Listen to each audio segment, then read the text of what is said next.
Can yerine. Gelin, gel. Gelin, gel.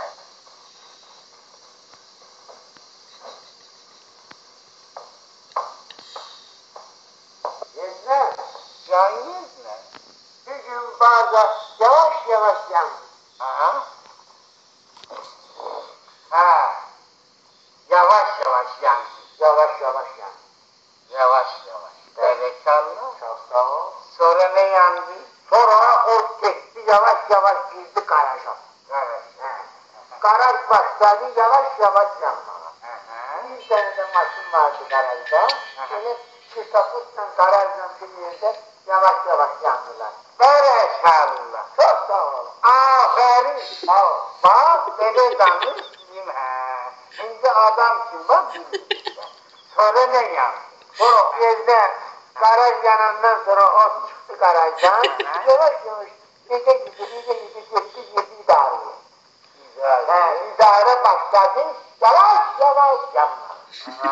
Yandı sardı. Sonra yavaş yavaş yandı sözlerine geldi. Gördü ki bazı yavaş yavaş yanıp sarı. Sahla! Olay yavaş yavaş oyuna geçti. Sahla! Yavaş yavaş yana geldi. Sahla! Ay vallahi makarı yandıra Yine sahla da. Bir ya idare de yandı. Ha yavaş yavaş yandı. Ha yavaş sen alemi yandırdın ki.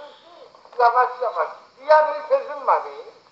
Sonra idare yananda benim kabinetim ne oldu? Ah benim oradaki kimi kabinetim var. Vardı. Yok. Halihazırda var. Var. İyiydi mi? Yok. Var. İyi. Yok. Yaxşı. O benim kabinetimi görmüş sende. Yarlı yaraşır. Halı çalır. Yaxşı divan. Güneşli. Har parıldayan neydi? Har parıldayan neydi? Ona ne oldu? Dayı parılmazım. Ha? Ona böyle ödücü yavaş yandı sarıdı. Nece yani yavaş yandı? Sen neden senden başka bir şey bilsin? Yavaş. Milyonlar yıkmasın. Ahi, o İsrail'in hava dersiydi. Ben taze makintoz almıştım ha, mübarekti. Görmüşsen de onu da taze.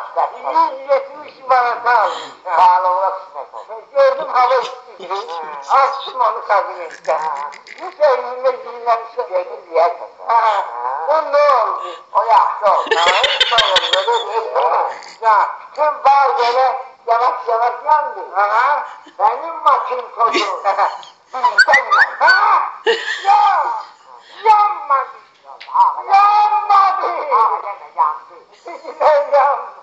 Yandı. Ne oldu? Gece. 1, 2, 3, 4, 5, 6, 7, 8, 9, 10, 11, 12, 13 değil. 14, 15, 16, 17, 18, 19, 20, 21, 22, 22, 23, 24, 25, 26, 26,